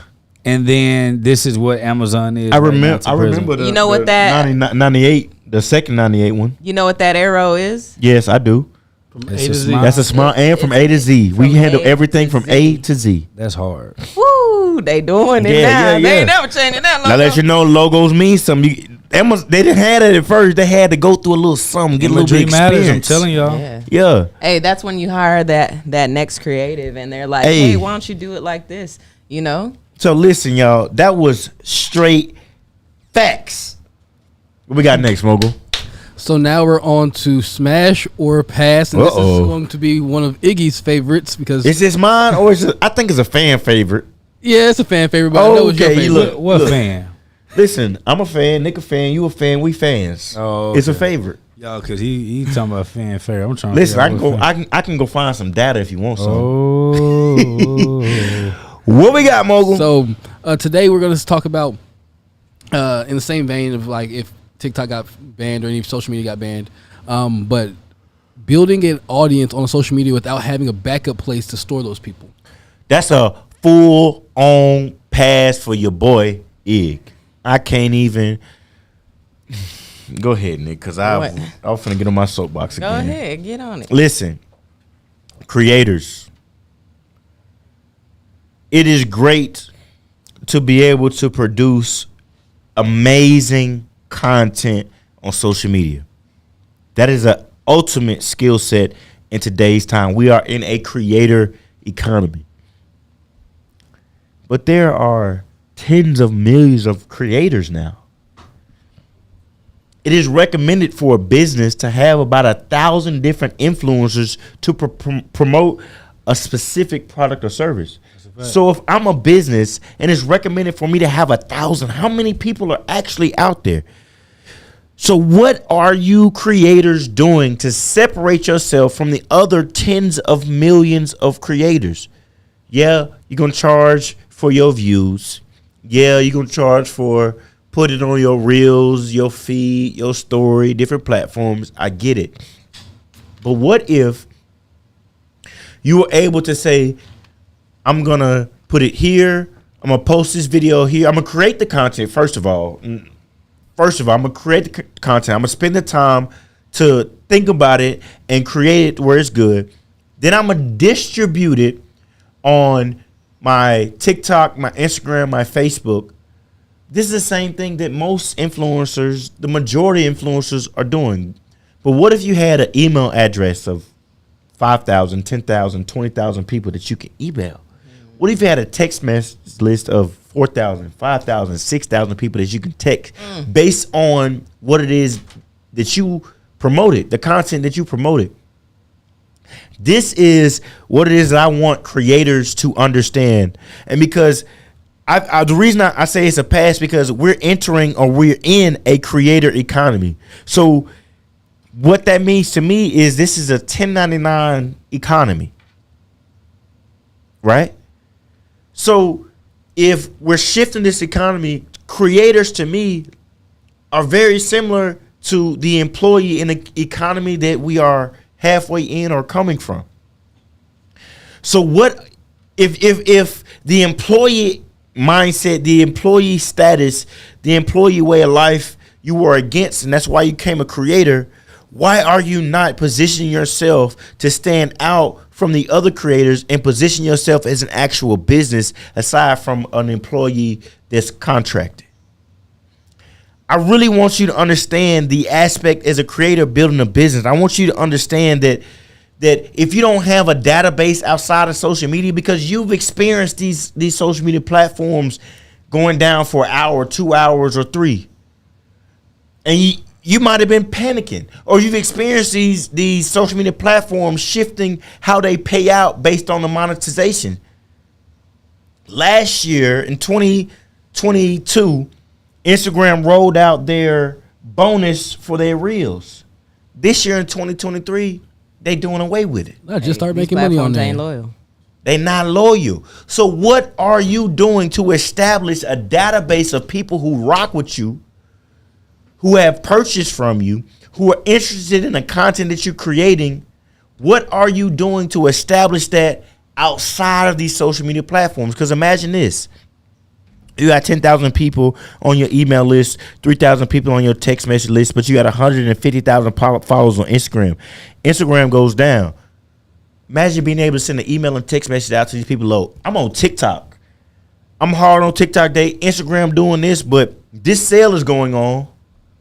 And we're moving. We were just at an event in Austin where a brand manager for influencer was talking about how he had to deal with his influencers calling him on Black Friday or Christmas about their Instagram account going down. Oh yeah, that hit hard. Yeah. You have to have a database, something that you're building that's your own, that you can leverage outside of these social media platforms. Because when we talk about building a business, we're talking about building assets. If you got an email list, a text message list in the niche of LGBT, and we move from LGBT and we just want to talk about Valentine's Day, or we just want to talk about puppies, cats, dogs, whatever it is we want to talk about. Not puppies. If I have a database based on a certain niche, LGBT, I can sell that database as an asset and liquidate that asset, get money to then move into my new venture. You got an Instagram profile. You can absolutely sell that, but if Instagram goes down, what are you going to do? I'm a big fan, big proponent, very pro, an advocate of, a teacher of, an instructor of, somebody who's going to tell you if you only building your followers on social media, you are setting yourself up for a huge heartbreak down the road. Because we're talking about TikTok in the beginning, if that was banned, and how you need to differentiate and diversify your distribution channels. Adding an asset of a database, email, text messages, or whatever as collecting some type of information is going to increase your distribution. It's going to give you more to offer to these brands that you're trying to solicit to in order to get their business. Because, I got 5,000 people on my email list, and 20% of them open up these emails.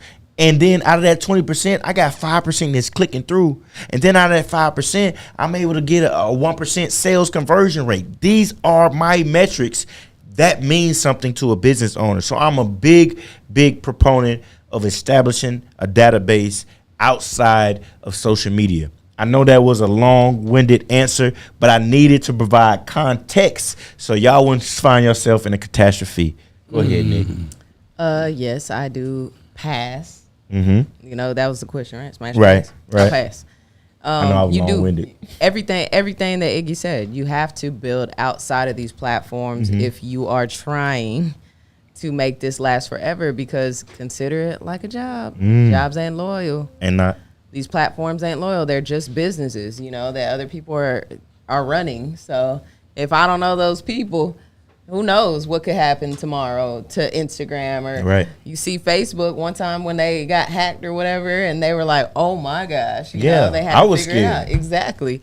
So and every other month you get an email talking about your password has been in a data leak. Right. Okay, it's time to get your own stuff together, you know, to make sure you're building that community. That's why people are moving on to Discord. They're collecting people in one chat that are like serious, because, you know, if you hop on somebody's Discord, you're for sure about those people. Like, you want to rock with them. You're part of the family now, and that's what it is. That's what you got to do. Yeah, and I want to add some.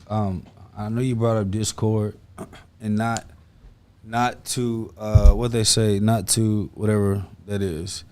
But even something like Discord is still someone else's app or technology. So she's right. Getting them into that space and community like a Discord is a lot safer than a social media platform. That's a fact, Jack.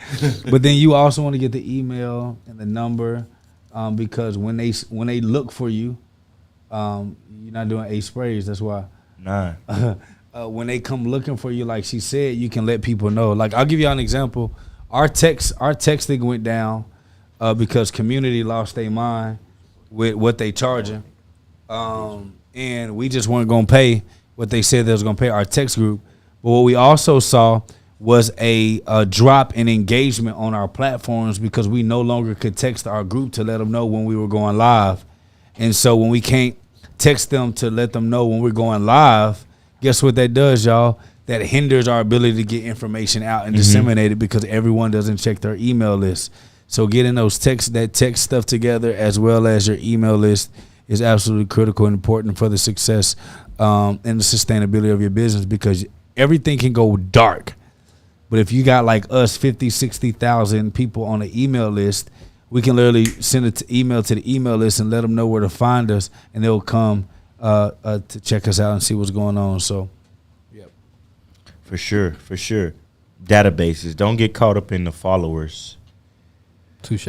So Don't get caught up in I just want to say this last thing. Wait now. I am so sorry, Mogul. I'm so sorry. I know you doing what you got to do, but don't get caught up in these followers, because if you just open your Instagram app, go to your last reel, look at the insights of that reel, and you will see yourself that the majority of the people engaging with that are not your followers.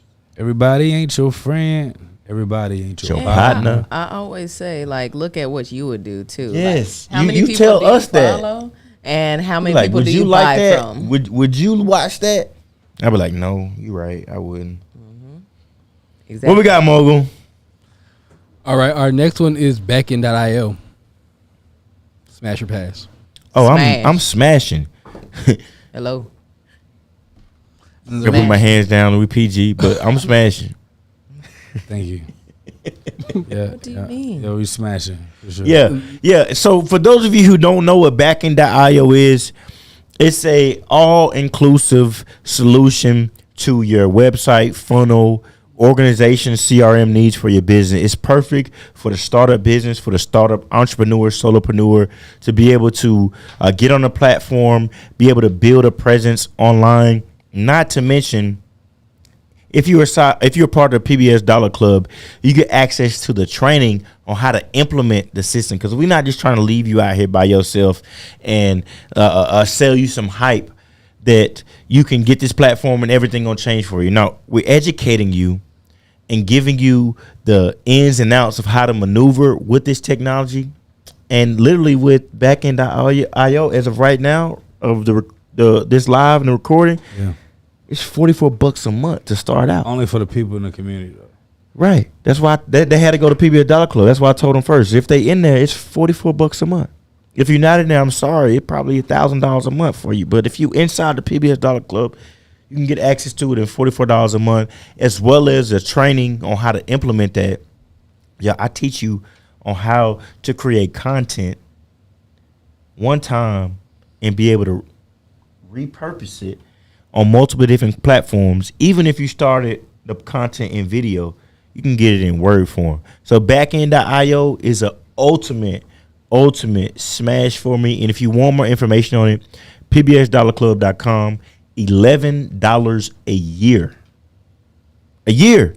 So that means you can pay $11 a day, and 12 months from now, you would have had the opportunity to learn all the skill sets, get access to the technology you need to be the best version of yourself and the best business owner that you need to be in today's time. And you know, Doc, I just got to say this on the show. 2022 December, we decided to go to the PBS Dollar Club. And we came out talking about how the marketplace was skewed because people were charging too much. But now in the marketplace, we see after we created the PBS Dollar Club, and we were telling people we had over 230 plus hours at the time for $1 a month. And then we shifted to less than $1 a month. You get access for $11 a year. Now we look at the marketplace, people dropping their prices left and right. Quick.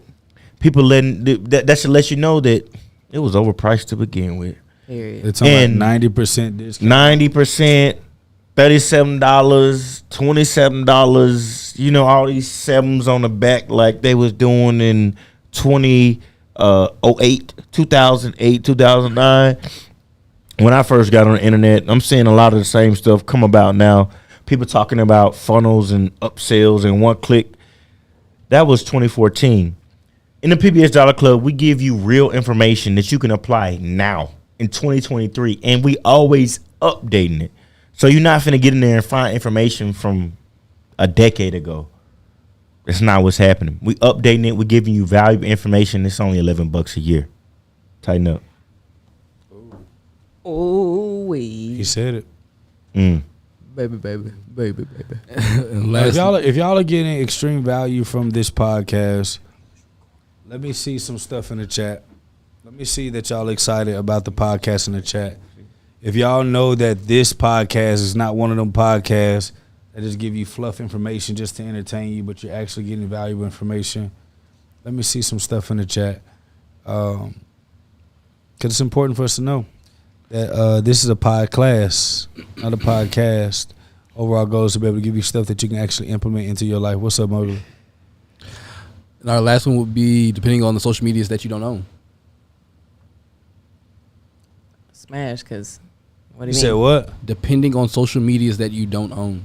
Like, Well, I thought that's what the first one was. well, that was building an audience on social media without having to back up to store those people. But actually, depending Well, it's the on same. social media. It's the same pad. Well, it's the Same I pad. smash it. I build on any platform that I don't Hello. own for distribution. Period. But the dependency of it, nah. But to build on, heck yeah.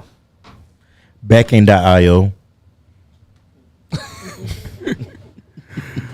So, Just to be clear. And I'm smashing. I already said. Smiggity smash. What we got next, Mogul? So for the marketing tip of the day, I'm going to actually go with the building an audience with, on social media without having a backup plan or a place to store people. Where would you guys suggest people actually start storing, or how would they go about that? I guess finding a storage place for these people, or where would you guys send them?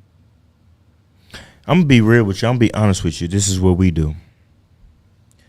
We have a database on backend.io for each of our websites. Each of our funnels has its own database that we can pull a spreadsheet from with the name, number, email that we can store. We own it because with the GDRP or PR, whatever the laws are, everybody that's in our database, they gave their contact information in return for XYZ.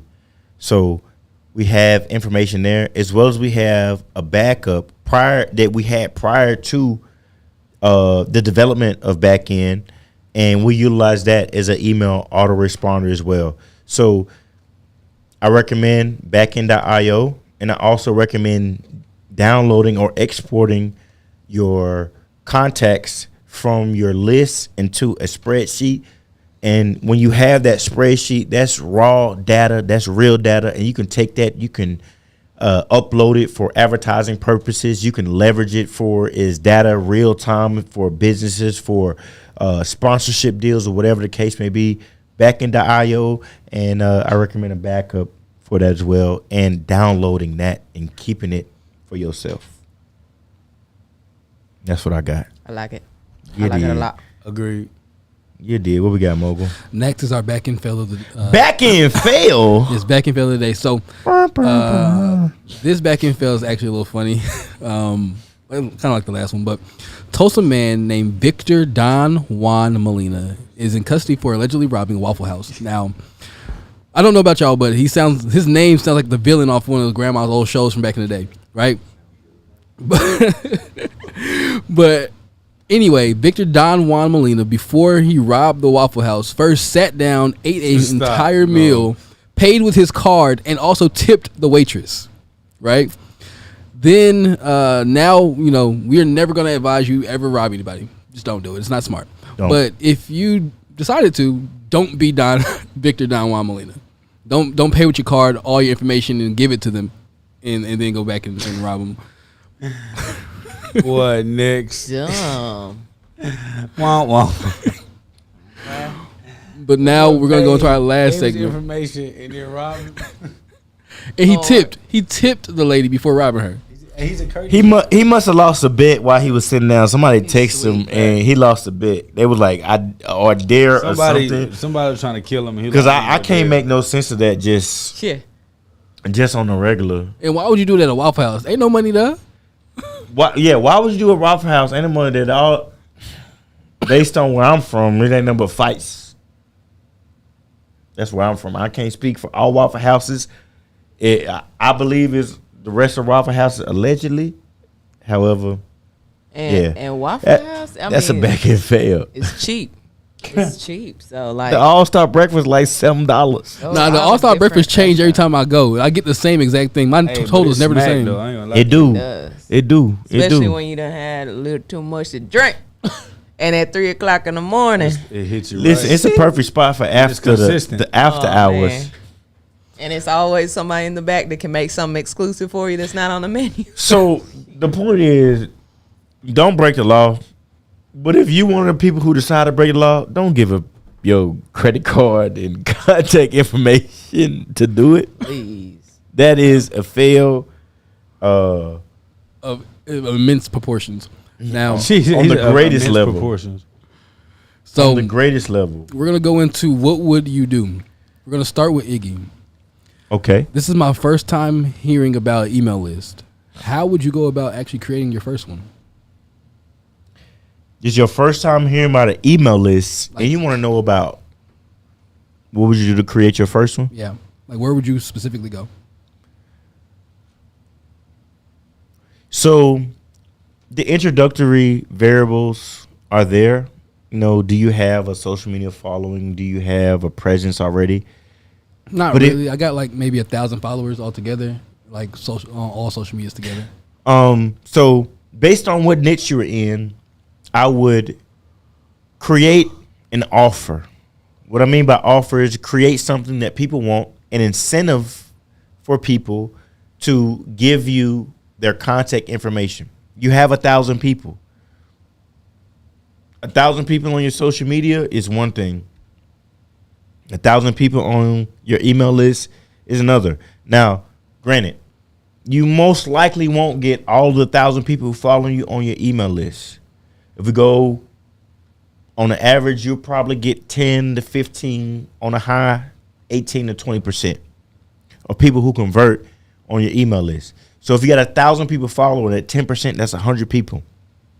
Now you have 100 different contacts that you would build. I would start by using backend.io to set up my landing page, my funnel, my website, all of the above.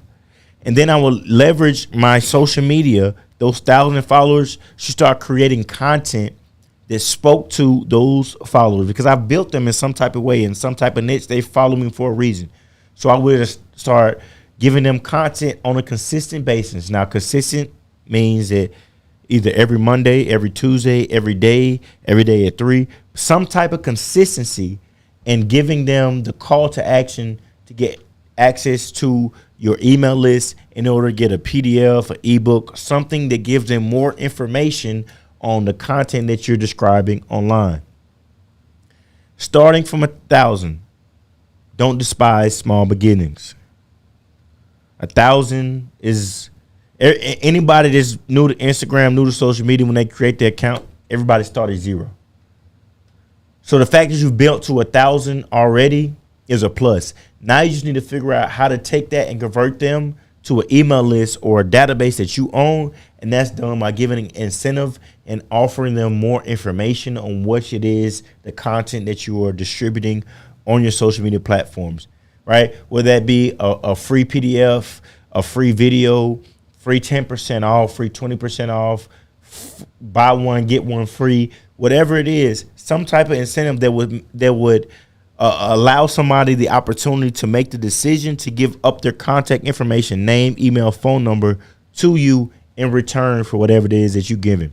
That's what I recommend, starting with 1,000 people on social media and being able to build your database, because ultimately that's what matters. We talk about ownership, your database, your email list, your text message list. You can export that, you can have that raw data, and you can own it. Hope that makes sense. If you got 1,000 people on your social media, or you just starting out and you're looking to build a database, figure out some type of incentive that you can give people in order to relinquish their contact information, to get on that list, to access whatever it is that you're giving them. Cool deal. All that. Yeah. Mm-hmm. All right, we're going to go down to Dr. Jake. I was paying a social media management company $5,000 a month to handle my content. I don't feel like they are doing their job or getting the job done, because we've only made about $1,000 extra a month since using them. What do you think I should do to save money for my company and also get the job done? One, join the pbsdollarclub.com to learn the basics of social media, media management, and analytics, so that you can be able to know what you're looking at. A lot of people like to claim that somebody didn't do a good job on social media for them, and they don't even know what to compare it to. Yeah. So I didn't go viral, and this is a good video. Yeah, you got 2 views or 2 followers. Yeah, you're probably not going to go viral. So you need to get inside the PBS Dollar Club and actually educate yourself, because you're actually wasting money because you don't know. Number 2, you can't save money and also be able to grow a big brand. Like, it's a part of your cost. It's a part of your build out. And so you just got to get educated first. And then number 3, what you need to do, you need to schedule an appointment with our team so that you can have Nick and her squad grow your social media brand the right way. A lot of it has to do with, like we said, people, perception, product, and process. And there may be things about what you're showing or what you're doing that people just don't like. So you need to be able to get a real consultation. There is no shortcut to building a legitimate business that's going to be successful and consistently winning. It's going to take time. It's going to take effort. And if I were to tell you, to be clear, at the peak of us growing our brand, I was probably investing about $125,000 a month in an entire media team to run all of our platforms, and paying about $40,000 to $50,000 a month for a strategist. Once we were at our peak and doing it now, things have changed now. We've adapted. We took a couple of L's and had to rebuild and kind of restructure. But I'm not scared to spend that money. You know, I'm not scared to invest that, especially when I know it's valuable. And so there's that. You're going to have to spend the money in order to be able to do it. I would do it a little bit different, probably pay scale a little different, but that budget for building a 8-figure company, you're going to have right. At least $100,000, $200,000 a month budget just for your media if you want to build a 10-figure company, 8-figure company. There we go. All right, Nick. What you want to leave the people with? Any Well, I have final one for words? Nick as well. Oh, you got one for me? Yes. You got one, Mogul? Little old me. So, Nick, I just heard TikTok might be getting banned, and I don't really have a large following on anywhere else. How do you go about having people start following me somewhere else without TikTok suppressing that content? Okay, so we Nah, I'm curious. I mean, it's a little bit different from what I answered earlier. Oh yeah, I'm Kind digging. of. How do I go about having people start following me somewhere else without TikTok suppressing the content? So I would say go live and tell people what's up. You know, because those videos that TikTok stop, it's because it doesn't help their algorithm in any form, any way. It's against the grain of what they're trying to do. So just go live and tell people. And the people who watch you live, that's who's rocking with you. You know, so that's your community. Focus on them and start moving your content from these platforms that you do not trust. If you don't trust it, why are you building on there? You know, Say that one more time. if you don't trust it, why are you building on there? You know, so use it for what it is right now. It's a great tool for now, but it may not last forever. And so with you having that knowledge, then go ahead and start making moves. That's like it's the same for the bank, right? Like the bank might shut down and you haven't done anything about it. You gotten educated and ordered the private banking blueprint. You know, and now you looking like WTF. You know? So yeah, that's what you should do. Go live, tell your people what's up, and start making moves. Dig that. Yo. All right. That's it. Alrighty. Hey y'all, that's the show. Private Bank Society show. I hope you guys got value. Nick said for us to keep it under an hour and 30 minutes.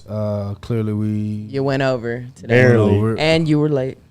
No, I was here on time. No. Me too. No. I was here on time. Oh, no. Because I sat down before you sat down. That's false. So it was I the set tech. everything It up was for the you. But I was in media. meetings. It was the media I team. wasn't. It's down in my department. You know what? Yes. Now we're really going CEO. overtime. Wow, We'll talk about this off camera. So, in summary, focus on taking action and making positive impact in the world around you, accountability. while continuously striving to be the best version of yourself. And especially because look, I love y'all, and ain't nothing y'all can do about it. Peace. Peace.